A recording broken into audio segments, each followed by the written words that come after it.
carries what's called a pyx, a P-Y-X. That's what holds the host.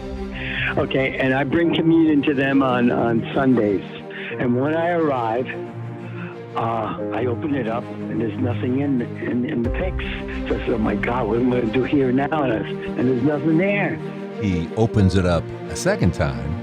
There's a whole host there. Welcome. This is Touched by Heaven.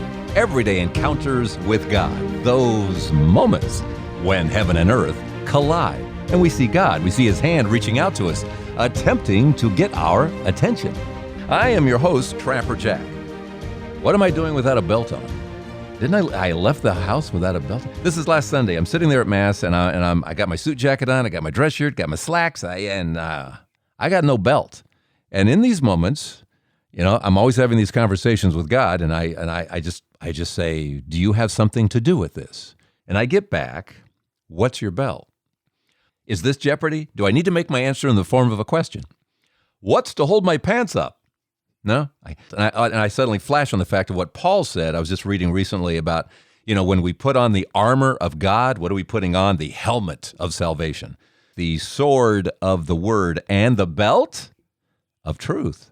Oh, truth. We're talking truth here. Truth, something that doesn't seem to be in high demand in the world right now. My truth, your truth, anybody's truth. What is truth? So we all kind of just throw truth out the window. And of course, when truth goes out the window, so does God. What did Jesus say? I am the way, the truth, the life. Throw truth out, goodbye, God, as you will notice in the world today as well. And just before this belt thing, I'd been praying and asking God, how do I put together this episode? How do I do this? And so what I'm getting back is just tell the truth. Just all aspects of it. Just tell the truth. Okay, just tell the truth. And later in the day, I come across this YouTube video that pops up in my feed. It starts out, it's somebody praying. And the prayer is, Jesus, help me take you out of the box I have placed you in. Jesus, help me take you out of the box I have placed you in. What is the truth? Who is Jesus? Who is God? And what boxes have I? And we all do this. We all limit God. I mean, He is so much more loving, more forgiving, more merciful, more awesome, more creative than we ever could imagine, right? We'll see what you think at the end of this episode as I put this all together. This loaves and fishes thing, this present day loaves and fishes miracle thing, His heart, but our hands. Okay, go to the very first miracle of the 5,000, the loaves and the fishes, told in all four Gospels. I think it's if I have this right, the only miracle that's told in all four Gospels, apparently kind of important. In the Catholic Church, it's considered a prefigurement of Eucharistic miracles, something that happens on the altar. So there you have Jesus, you got the little bit of bread, and you got some couple of fish, and He blesses them, right? Then it's distributed to the 5,000 and all that. However, have you noticed that when Jesus blesses the loaves and fishes, there isn't suddenly giant piles of bread loaves and dead fish? No. The miracle occurs through the apostles, through those disciples going out somehow in that process of distributing. It's through their hands that the miracle actually happens. Interesting. So I'm gonna replay a couple of things. I've had on the podcast before, but we have something new to kind of add to it in terms of this miracle of loaves and fishes, His heart, the heart of Jesus, but our hands that it goes through. So let's go back to Tammy, and I love Tammy. She's just so authentic and so wonderful and so joyful. If you remember, Tammy in this, she was going down with her church group down to the border with Mexico to feed the hungry. And they were going to be down to building homes and things like that. And so she didn't really want to go, but turned to my husband and I said, I think we're supposed to go on this mission trip. And he's like, what? Well, he gets a bonus at work, and it's the cost of the flight and the contribution for what we have to come up with for the house. It's just crazy that the money's there. So I said, okay. So we get down to Tijuana. We're going to go down to the canal and we're going to feed the homeless. And I'm like, okay, well, what they have down there, Trapper, is there's no social services really along the border. So when somebody's deported, they're basically homeless. And so they live at the canals until they can kind of figure out their lives. And they said, well, there's usually like 50 to 75 people. And so the housekeeper, she made, those igloo round insulated containers. you know, Yeah. like for drinks. Yeah. She filled it with scrambled eggs and rice, and we had like I think it was like 2 boxes of fruit, and I think we had some drinks like water.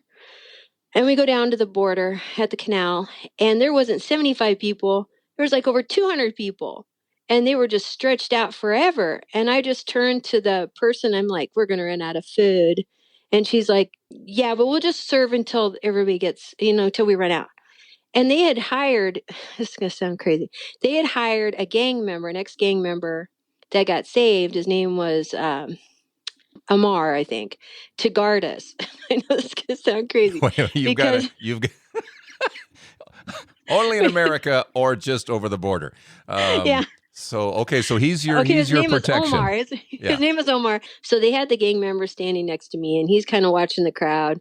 And so I'm serving this food, and I'm going as fast as I can because this is an assembly line. And I would look up, and Omar would say, "Don't worry." And these people would look at him, and they look down, and they keep walking. So I'm in the zone. I'm just serving this food, and I look down, and I'm like, "There's no way. There's no way this food's going to stretch. It's just not going to happen." And I feel really bad for these people because this is like their only meal for the day. And I look up and there's more people. And I keep scooping the food into a cup and I hand it to the people. And I keep doing it and I keep doing it. And Trapper, this is like loaves and fishes. It just doesn't stop. The food doesn't stop. And so I keep scooping and I keep putting in the cup. And then I look up and they were going through a second time. And I'm like, no. One igloo full of this, and you just keep scooping. Yes. And because there's a line and it keeps moving. And I remember at that moment thinking, is this happening? Is this really happening? And I kept going and kept going. And when they had enough, I looked down and there's like maybe 2 cups left. And I give it to the person that was at the end line. I'm like, here, you want some more? And I kept thinking, is this possible? How can this be? You fed hundreds. Hundreds, literally hundreds. And I remember thinking, I just don't believe it. So we get back to the house and I said, did anybody experience this like I did? And they all start talking. We all discuss the improbability that food could have stretched, not once, but twice, and fed all those people. And so I walked away from that with an understanding that we can pray for miracles and we can ask for miracles, but sometimes God just gives miracles. And it's got nothing to do with our desire or what we want to happen. It just happens. And I was so blown away by that. This isn't just for you, and it's not just for them. It's for us. It's for us who are listening. And I'm getting chills because you're just seeing, as you say, God's hand. All those thousands who gathered with Christ and the apostles and the loaves and the fishes and all that, they saw it too. They're looking at what Jesus and the apostles are doing too. This is impossible. And all those people who are in line going, is there going to be enough by the time I get there? They experienced it, and then they went through the line twice, so they got to feel it, see it, experience it too. And we're all feeling it. We're all feeling it as you tell this story of, my gosh, God's right there. And those of us in America who kind of, we're not sure what to think of what's going on down there at the border, and we hear all the mayhem and everything, and here's this moment of just God being God. Incredible. Because people are people. Are you still there? Did I lose you? I don't know what happened. I did a great monologue without you. Can you repeat it? Because I didn't hear it. Nah, I'm just going to let you listen to it on the podcast. Heck with it. I'm going off on this thing. She's not commenting. I'll just keep going. And it was a miracle. God didn't want me interrupted or anything. Gee. It was really funny. I was like, all of a sudden you were gone. I was like, what just happened? Did you hear me start the sentence? Yeah, I did. Oh, good. Well, here's my finish. My finish Okay. is, and that's why he did it. The end.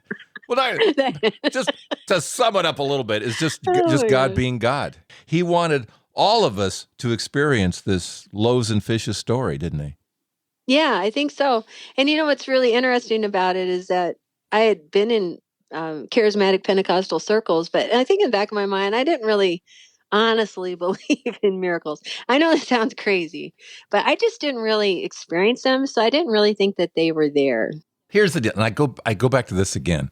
These things are still happening. Everything we read about is still happening, and it is a sin. It's an absolute sin that this kind of story isn't being told in a church. I agree. This is the kind of thing that you should be able to go back to your church and say, I got a story for you, and you should be invited up to fortify everyone's faith that these things are still happening. It cracks me up. We read that gospel. It's in all four gospels.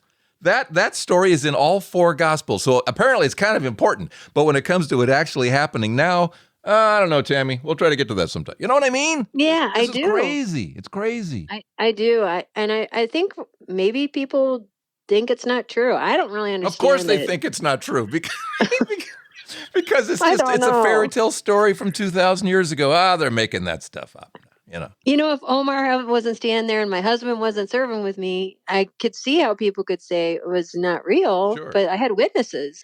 It really was one of those moments that when you're in the midst of it, you're in your mind, you're thinking, this might be a miracle, but you're not like dwelling in it. You're like busy. And You know what I mean? here's another part of the story, because this gospel got watered down over time by some ministers who said things like, well, what actually happened was that people brought food and they shared amongst each other. And so it really wasn't a miracle. It was love with a bull.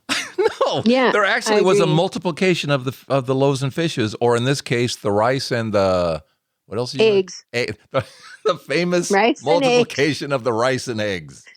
It was all donated and they cooked it up and took it down there. And I don't know.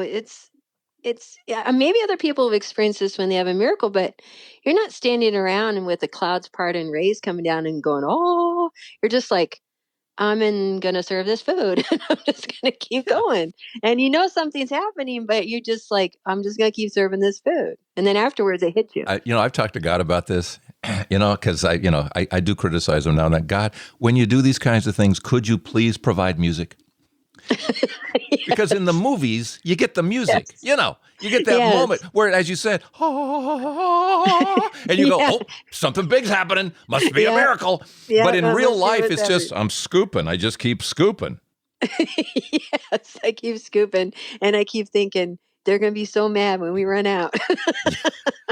And I'm going to get hurt. And Omar, where's Yeah. Omar? Omar, get over it. Yes, that's exactly what it was in the back of my mind. I'm like, we're going to run out and they're going to be really mad. Yeah. So that's gorgeous. That's gorgeous, Tammy. That's just terrific. What a cool miracle. I love that. And as we say around here, everything we read about in the Bible is still happening today, as it was in the beginning, is now, and ever shall be, right? So makes sense. And again, you didn't have a giant pile of rice and eggs and drinks. No.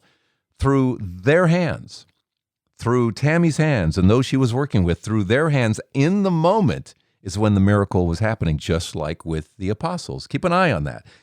Let's pause right about here. Ever so quickly, quick Patreon pause and Patreon shout out to John J. Thank you so much, John J., for joining the Patreon family to keep this all going. Why, oh, why? Why not just being a listener? Well, maybe in the words of Amy Asif. I think that the stories they're for everyone. And there's something that if people listen long enough, there's going to be a story that really speaks to them personally and really touches their heart. And I want to just encourage you to keep making the stories happen. Just click here in the show notes of this episode, or you can go to patreon.com and search for Trapper Jack. Thank you so much. Let's get back to more of Touched by Heaven, Everyday Encounters with God. About a year ago, we were coming up on this gospel in the mass readings for a Sunday, and a priest asked me, hey, Trapper, you're a creative guy. What would you do with that loaves and fishes story? And I told him the Tammy story. I said, you can't outdo God for creativity of what he's doing today, and that way you can link today with what happened 2,000 years ago, that it's still happening. And he looked at me, and he didn't ask me anything. He didn't say anything. He changed the topic. And I thought, wow, that's, but then again, Some of it, all of us, in some way, shape, or form, put God in a box, and maybe he's just not aware that these kinds of things are still happening. I don't know. I don't know what the story is, because I limit God. It's like we believe, these miracles to a point. Then at some point we go, well, I don't know about that. We all have that moment, where we kind of start questioning things. God will meet us wherever we are, but he loves us too much to leave us there, right? Last week, talking to Deborah, non-Catholic, and I don't even remember why this came up. Doesn't really matter. But she lives in Bristol, Connecticut, and she started talking about how one town over in a place called Thomaston, Connecticut. A miracle. Yeah. Isn't that something? Yeah. Look, see, you're not so. Look how educated you are. Oh, I'm just okay. But listen. Yeah. He's giving the Eucharist, and he looks over to another priest and says, we might run out. Right. And it's the cutest little church you have ever seen. And then he looks back down, and the Eucharist cup was full again. Yeah. And they actually stopped the Mass to go, I got to tell you what just happened here. That's actually the parish. Michael McGivney, back in the 1880s or somewhere in there, 60s, 80s, whatever it was, he's the founder of the Knights of Columbus, which I'm a member of. And so that was his parish. So it was kind of cool that it came out of there. It was very cool. Yeah. It's a beautiful little church. Listen, and it touched so many people that you can't even get in the church now. Look at that. Is that true? It's true. People are flocking to there. And the people who are locals, who that is their church, every week they go to service, they're astounded that this word got out. And people from all over the state, and then some, are coming to this church for service. That's awesome. It's unbelievable. So even if you're Catholic and you're questioning it or doubting it in any way, and this happens and it brings you back to the church, that is such a beautiful thing to me. You're proving my point, girl. You're proving this is what I speak about when sometimes I'll talk in churches. This is what I speak about in the, as it was in the beginning, is now, and never shall be. This is the is now that gets ignored. This is the is now that gets ignored. And this is what woke me up and brought me back. Yeah. Yeah. Jesus, help me take you out of the box I have placed you in. And actually, it wasn't a priest that this happened through, not at his hands, but at the hands of a Eucharistic minister. The priest who was going to be standing there, he had cut his thumb and it was all bandaged up, so he decided not to do it. And it was through this Eucharistic minister at his hands that this multiplication of the loaves, if you will, happened. And I guess on video you can actually see him looking back at the priest like, I don't have enough here. Then you look down and, I do have enough, So that's kind of interesting, which leads us to the news story, which is Ralph. Now, my good buddy, firefighting buddy, Danny Sheridan in New York, he just sent me a text saying, you gotta call Ralph. He's got a story for you. Didn't tell me anything about it. Didn't tell me what it was. Just talk to Ralph. Ralph's 88 years old, been a Eucharistic minister for a long time. He goes to buildings with people who can't make it to Mass, and he takes them the host, the Eucharist. And so is what this story is all about. Right, Ralph? Yes. Okay. So anyway, he was telling me something happened that you're supposed to tell me. Can you tell me what happened? The Eucharistic thing? Yes. All right. So he's going to this building that has 10 people that are going to be receiving communion. 7 on the bottom floor, and then the second floor has 3 more people. All right? And he carries what's called a PYX, a PYX. That's what holds the hosts. Okay, and I bring communion to them on Sundays. And I've been doing it for 15 years. Okay, so what happened was on this is about 3 weeks ago now. So I have a PYX for 5 people. It's a small one, and then I just break them up accordingly. With the 7 downstairs, he's going to take 4 hosts and break them up so that all receive communion. And if you're not aware, it's not like you're cutting Jesus in half when you're breaking these things up. Every piece is Jesus 100%. They're not getting half of Jesus. They're getting all of Jesus. So he goes to the bottom floor, breaks up the four hosts for the 7 people. Then he's going to head upstairs. I left one for the second floor. Right, so you just had one host left. Exactly. Okay. One host left. So I went upstairs, and Virginia accompanies me. Virginia is his assistant. I take that one that's left, and I break it up into 3. 2 pieces for the 2 ladies there, and then she stays with me and accompanies me to show me the room that this new person is in.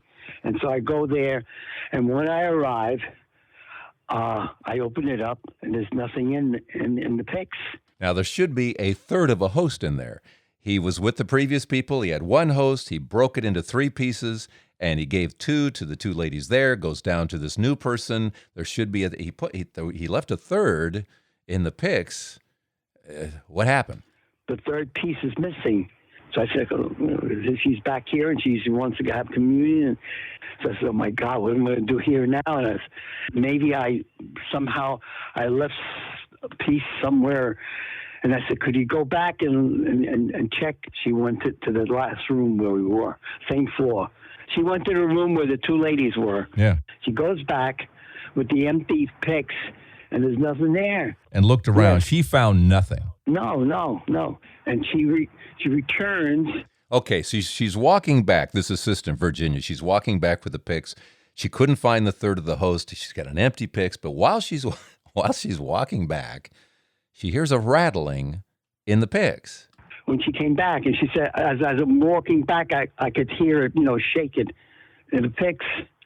Ralph opens up the communion host holder, the pics. And she comes with a whole one. There's a whole host there. And there was a whole host, and he's like, what? The following week, I usually talk about the gospel. I read the gospel to them. So the following week, instead of going through the gospel, I just use the occasion to tell them what happened the previous week. And I made that was my little sermon. Loaves and fishes, Yes, I guess so. Got the multiplication going on. That's pretty cool. So when you came back the next week with your own little homily sermon, what did you say? That God is in the host. He's there, and it's something special for us to appreciate the fact that we're giving communion and the Lord is there. What a beautiful story. That's a great story, Ralph. Yeah. That's a great story. But I find it interesting. This is happening, and there's maybe a message in this. Eucharistic ministers are often, they're not criticized. The church has been criticized for allowing others than the priest to distribute communion. And it's interesting that with your story, you are an EM, Eucharistic minister, and in that other case in Connecticut, that was a Eucharistic minister. So maybe that's a message that Jesus is Jesus, no matter who's giving it to you. That's right. That's right. Well, that's a beautiful story, Ralph. God bless you. What's the message for you in all of that? Because that God's delivering a message to you as well. I can't take it for granted. The Lord is there, and I want other people to know it. The Lord is there. And these miracles, whether it's loaves and fishes multiplying, or it's bread turning into heart tissue and the wine turning into blood. Type AB always, left ventricle in the bread. Do you know this about Eucharistic miracles, that anytime it turns into something else, it's always heart tissue? Do you know that? Oh, I didn't know that, no. And that's a rare form of blood, but it's always type AB. They generally will often find white blood cells. It has all the markings that the heart tissue was actually taken from a person while they were living. My God. Yeah. That's amazing. So it really is. These Eucharistic miracles are amazing. When they look at the blood in Eucharistic miracles now with the DNA testing, you can see that, we all are either XX or XY, depending male, female, and they find X, and so it's like, well, they found one parent. Where's the other parent that adds the other chromosome? So basically, like in the Annunciation, as it says in Luke's Gospel, where the Holy Spirit overshadowed Mary, and that's how you get Jesus. And here's the blood saying the exact same thing. If there was another chromosome, it would totally discount what the gospel tells us. That's what makes these Eucharistic miracles so amazing. This is science. Science is on our side, Ralph. Science is on our side. That's great. I'm so glad that I spoke to you. It cheered me up. Well, you cheer me up too, Ralph. Thank you so much. Interesting. For me, I told you at the beginning that, what was the prayer? Jesus, help me take you out of the box that I have placed you in. I'm one of those who have certainly, I seek out a priest. If there's a priest giving communion, I go to the priest. I don't go to the EM because it's a priest's hands. There's a special relationship in this, this succession, this apostolic succession, that every priest, that you can trace them all back to the apostles, that a bishop put his hands over the priest and ordained them, and you can trace it. Every priest can be traced back to the apostles. So I put special emphasis on that, and that perhaps we're making it a little too casual, that even in masses now where there aren't a lot of people sometimes even attending, still there's Eucharistic ministers, and like, let's just all go to the priest. And here, look what's happening here. Whether it's Loaves and Fishes with Tammy, We can pray for miracles and we can ask for miracles, but sometimes God just gives miracles. or whether it's in Thomaston, Connecticut, where a Eucharistic minister is having the multiplication of the host, or here with Ralph, where there wasn't a communion host and suddenly there is in that Eucharistic miracle, at the hands of a Eucharistic minister, as in the original story. As I say, there aren't big piles of dead fish and loaves of bread, but through the apostles' hands, through the Eucharistic ministers, if you will, going out to the people. And they weren't going out as priests, bishops, and all that. That hadn't happened yet. These guys had just left their fishing careers and tax collecting and all that. They're learning from Jesus. That's where the miracle is happening. So it's kind of a little hit upside my head. It's still Jesus. Whoever places it on your tongue or in your hand, it's still Jesus. And that's the truth. So, what's your story? Let me know here at touchedbyheaven.net. Looking for a trapper to perhaps speak at your upcoming event? Go to trapperjackspeaks.com. Thank you for your Patreon help. You can click here on this episode or go to patreon.com and search for Trapper Jack there. And thank you so much. And let's just do this again next week. Okay? Got anything else going? Here at Touched by Heaven, everyday encounters with God. I'm Trapper Jack, feeling a tad hungry. Trapper, this is like loaves and fishes. It just doesn't stop.